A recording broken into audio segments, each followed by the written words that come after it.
Hey, you're about to see a clip from about a 2-hour discussion that Andrew Cake, Emily Albrecht, and I had about the Dobbs oral arguments that we recently heard at the Supreme Court. So this is a clip from that, but if you want to watch the entire discussion and Q&A, that link will be in the description. Thanks so much. Emily, talk about, there's a really extreme phrase that was used yesterday that I know we talked about as a staff. I think everyone's eyes went wide when this was said. And I want you to talk about a bit about both the idea of forcing women to stay pregnant, but also that banning abortion would be a state seizure of a woman's body. That phrase, absolutely, my eyes popped out of my head. That banning abortion is a state seizure of a woman's body. I mean, it all goes back to the idea of really what is banning abortion, and it is controlling women's bodies as far as the pro-choice lobby is generally concerned, that we're forcing women to continue going through pregnancy, which is really just kind of a variation of the standard bodily autonomy argument, the idea that a woman has a right to do what she wants with her body. And so if you are regulating that in any way, you're essentially forcing her to go through this pregnancy, which would be basically taking away her liberty, to use that word that they threw in there 5 million times. We have several resources at ERI that can help you kind of respond to that claim. I'll point out two really quickly. Our main blog article on this topic, it's called Pro-Lifers Are Not Forcing Women to Stay Pregnant. I think the link's going to go in the chat. We also have a YouTube video on that. We recently did this quick response series, and it's still ongoing. I bet a lot of you have watched a good portion of those videos. But quick response number 7 is specific on this topic, that banning abortion forces women to stay pregnant. It's a really short video responding to it, but I'll summarize the main points here.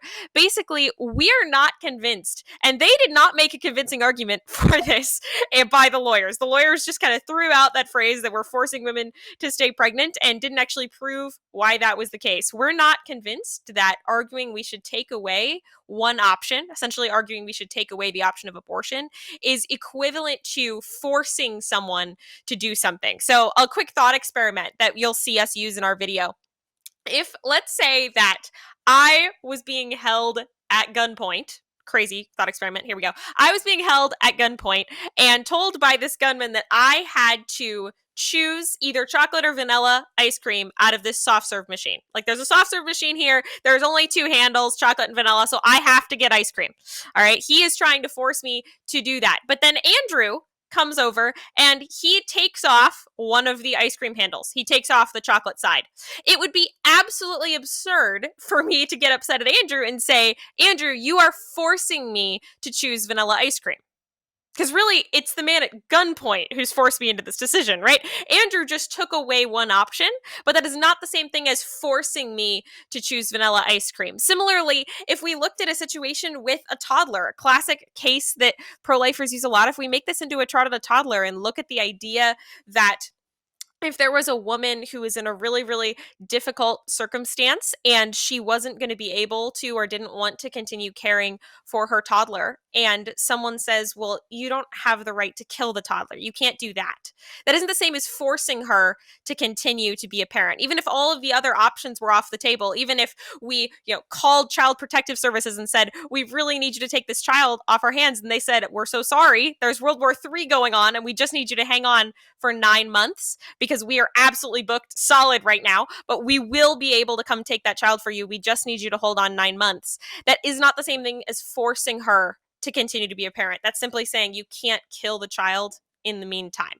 And so they didn't really make a compelling argument for why forcing is the word that we should be using, why we are actually forcing women to stay pregnant, because it's really not philosophically the same when you think through other types of situations, that taking away one option, essentially saying that abortion is an illegitimate option. It shouldn't be an option on the table. Killing should never be an option on the table.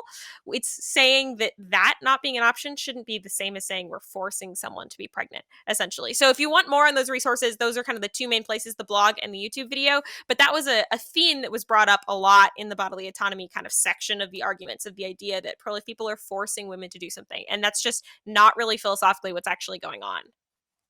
Yeah. And then there's this other aspect where the line that the counsel for Jackson and the counsel for the U.S. both want to draw is viability.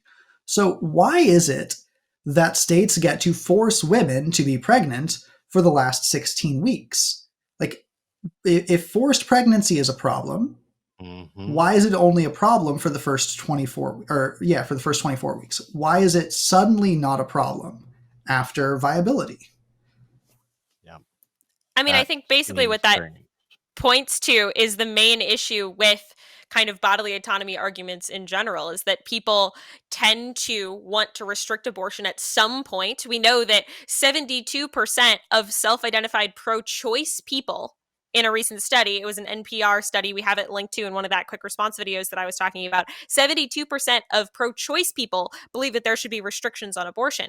But that position isn't congruent with the idea that you have to be having full bodily autonomy. And so if we're restricting abortion at a certain point, whether that's viability or whether it's later on during the actual pregnancy, no matter where we put that line, we're still forcing women to be pregnant for some certain point after we put that restriction in place. And so there's no way to have a consistent view that says both we have to be letting women do whatever they want with their bodies, we can't force women to be pregnant, but also we should be restricting abortion at some point. It's a obvious problem, and Justice Thomas actually kind of brought this up to an extent. Once again, that was a clip from about a 2-hour discussion that we had live about the Supreme Court oral arguments in the Dobbs case. If you want to watch the entire discussion, that link is in the description, and subscribe to this channel if you want more pro-life training material like this.